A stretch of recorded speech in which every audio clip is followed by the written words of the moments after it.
Konnichiwa, Misaki desu. El día de hoy les traigo un video de japonés, concretamente haciendo algo que yo sé que los beneficia a todos, como es responder dudas de diferentes categorías, dudas generales, dudas de japonés introductorio, japonés intermedio, japonés avanzado podría decirse, para que todos puedan tener acá información que sea de utilidad y que les sirva, así como aquellos consejitos de alguien que ha estudiado japonés por más de 10 años y que en este momento se dedica a enseñarlo. Sin darle más largas a esto, comencemos. Les cuento que estas preguntas vienen de mis redes sociales como Facebook, Instagram y YouTube, que me pueden seguir con el nombre de Misakismi y también en TikTok. Entonces, como les estaba comentando, el video está dividido en secciones. Está el japonés general, introductorio, intermedio y un poquito avanzado. Entonces voy a comenzar con las preguntas que ustedes me dejaron de japonés general, podría decirse. La primera pregunta es: ¿cuál es el mejor libro para aprender japonés de forma autodidacta? Mina no Nihongo, Marugoto, Minato o Genki. Todo esto va a depender de cuánto tiempo tengas tú para estudiar japonés y cómo, digamos, que puedas organizarte. Si ustedes son personas que tienen una buena cantidad de tiempo, les recomendaría yo el libro Mina no Nihongo, pero tienen que saber cómo utilizarlo, dado que tienen que buscar dos libros, el libro que está en japonés y el libro que está traducido, para poder hacer los ejercicios y también poder entender la teoría. Yo aquí les dejo un video donde hablo acerca de estos temas del Mina no Nihongo para que lo consideren, pero con el paso del tiempo yo me fui orientando a uno de los libros específicos, como es el Genki. Genki nos trae explicación de teoría y ejercicios bastante buenos que se pueden hacer. Es un libro excelente que incluso un profesor de mi universidad ayuda a escribir. La situación es que el libro está en inglés, entonces ese es el tema complicado para muchos, pero si tú sabes inglés, utiliza el libro Genki. Si no, utiliza el libro Mina no Nihongo, es una buena opción, pero considera cómo usarlo bien. Y si no tienes tanto tiempo, dedícate a las páginas de internet que te pueden servir definitivamente. La segunda pregunta que tengo es: ¿cómo podemos leer japonés fluidamente y sin parar? Es decir, ¿qué consejos nos podrías dar para aprender a leer fluidamente oraciones y párrafos en japonés? Entonces, hay que reconocer que el idioma japonés no tiene espacios, es decir, todo lo que vemos lo vemos junto, a pesar de que en los libros y los textos para principiantes sí se dejan espacios. Esto puede generar confusión, pero para que ustedes puedan leer corridamente, tienen que aprender a reconocer cuándo inicia una partícula, cuándo tiene una frase y una partícula wa, ga, ni, o, y que ustedes así se puedan, digamos, como ir orientando.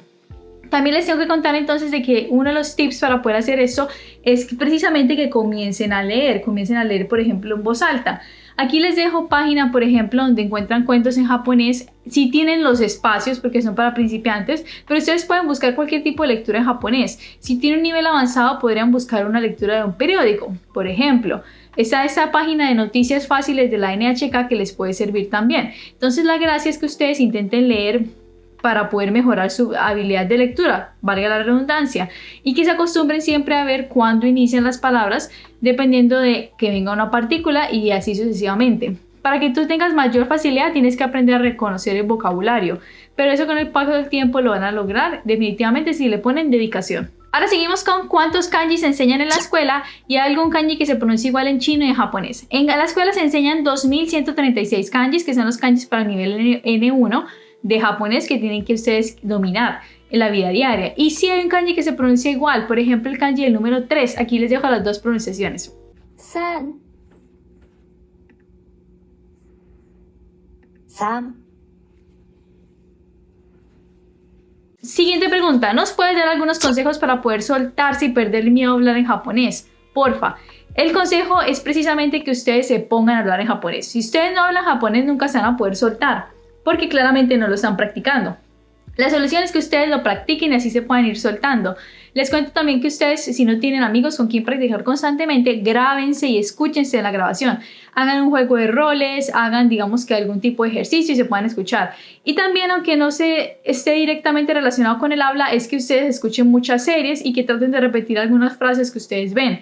Series para poder entender frases de japonés coloquial o de japonés formal, y que repitan para poder estar acostumbrados prestando atención a la pronunciación que escuchan. Ahora tenemos una duda que es un poquito más larga, pero la resumo. La persona está diciendo que en los mangas se encuentra que a veces escriben en kanji algunas palabras y en otras ocasiones en hiragana.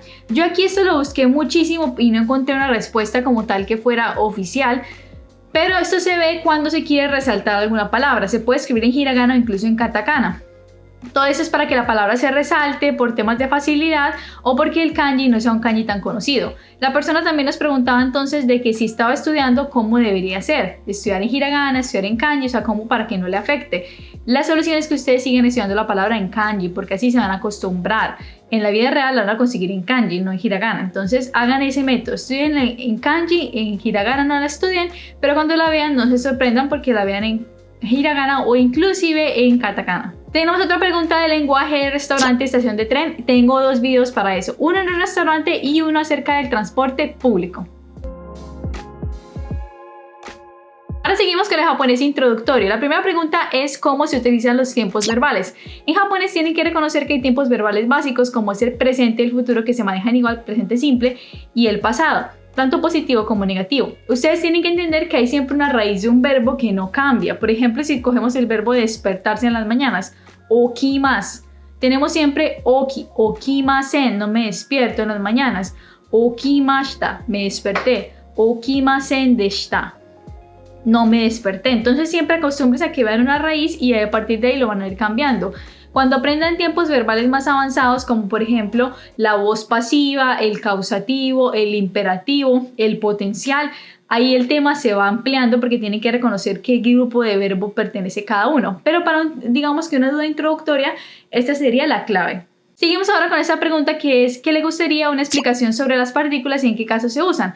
Las partículas se usan para conectar elementos de una frase, como por ejemplo son los sujetos y el objeto, el verbo y el objeto o la relación entre objeto directo, objeto indirecto, es decir, cada pedacito de una frase. Si estamos hablando de que yo como pizza, entonces mencionar el yo, mencionar también la pizza con la partícula correspondiente. Les cuento entonces que tenemos que acostumbrarnos porque son muy importantes. Aquí les explico algunas. Wa te indica a ti el tema de la frase, es decir, si haces cualquier frase en japonés y dices wa, te está diciendo el tema de la frase es lo que está anterior. Ga te marca el sujeto, ese te está marcando quién realiza la acción o cómo se realiza la acción. Lo importante de la frase es lo que está junto al ga, antes del ga. Ni te va a marcar el punto al que se da un movimiento o una fecha precisa, un momento preciso en algunos de sus usos sencillos. Tiene también otros usos ni, yo sé, lo reconozco, pero de manera inicial, cuando recién estás comenzando, te marca eso. El punto al cual te mueves o fechas precisas en las cuales se realizan cosas, horarios.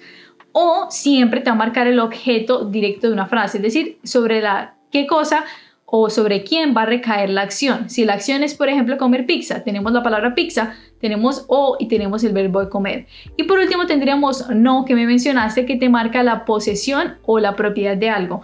Es decir, si yo quiero decir la cámara de mi mamá, tendré que decir la palabra mamá, no, que me marca la posesión, y la palabra cámara. La frase que tengo de ejemplo es Ashita no 6 ni okasan wa sarada o tsukurimasu.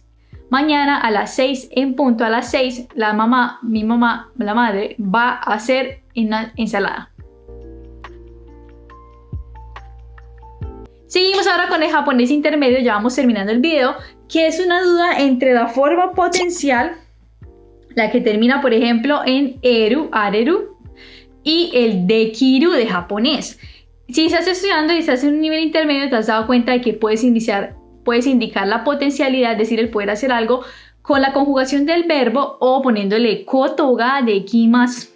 La diferencia entre esta no es notoria, es decir, no hay una diferencia que podamos decir que sea grande. Yo me leí muchos artículos en japonés sobre este tema y lo que más se recalca es que en la conversación cotidiana se utiliza la forma potencial, es decir, hanasemasu, en lugar de hanasu koto ga dekimasu.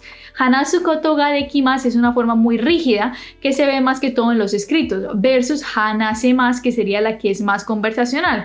Y hay que destacar unas cositas particulares, como es que para el segundo grupo de verbos tienes que estar pendiente porque la forma en la que la conjugas se parece a la voz pasiva.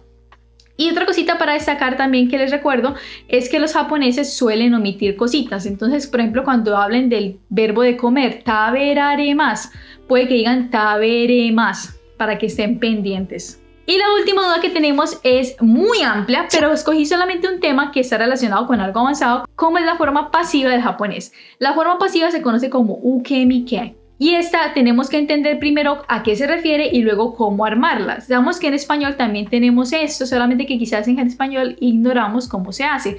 La pregunta entonces vendría a ser ¿cuándo usarla? ¿En qué sentido? Y estas son frases de carácter reflexivo donde se habla desde la perspectiva del receptor de una acción y no desde el sujeto. Las frases comunes que decimos es, por ejemplo, yo como pizza, o por ejemplo, yo juego fútbol, o yo realizo una tarea. Pero ¿qué tal si dijéramos, la tarea fue realizada por mí? En este tipo de frases tenemos que reconocer que hay ciertos cambios frente a lo normal. Tenemos al inicio de la frase el objeto al cual se le aplica la acción, lo cual es un cambio frente a las frases normales.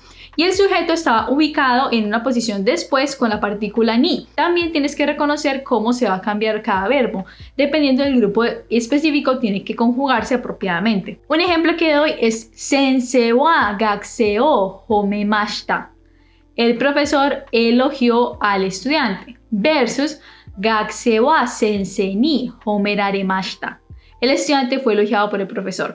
Otros usos de la forma pasiva también está, por ejemplo, hablar respetuosamente. Hay digamos que una gama un poquito amplia, no muy amplia, pero una gama con ciertos matices que se las dejo acá en este documento que les comparto para que lo puedan leer completamente. Así que esto ha sido todo por el día de hoy. Muchísimas gracias por quedarse esta parte de este video. Disculpen lo largo, pero deseo que haya sido muy enriquecedor, que les haya permitido conocer muchas cosas del idioma japonés, dividida en diferentes categorías. Recibo más dudas de ustedes y se las contesto en los comentarios en algún video corto. Pónganmelo abajo todo lo que ustedes deseen y con muchísimo gusto estoy aquí para ayudarles. No se olviden de compartir con sus amigos, dejar su me gusta y que tengan un bonito día. ¡Matane!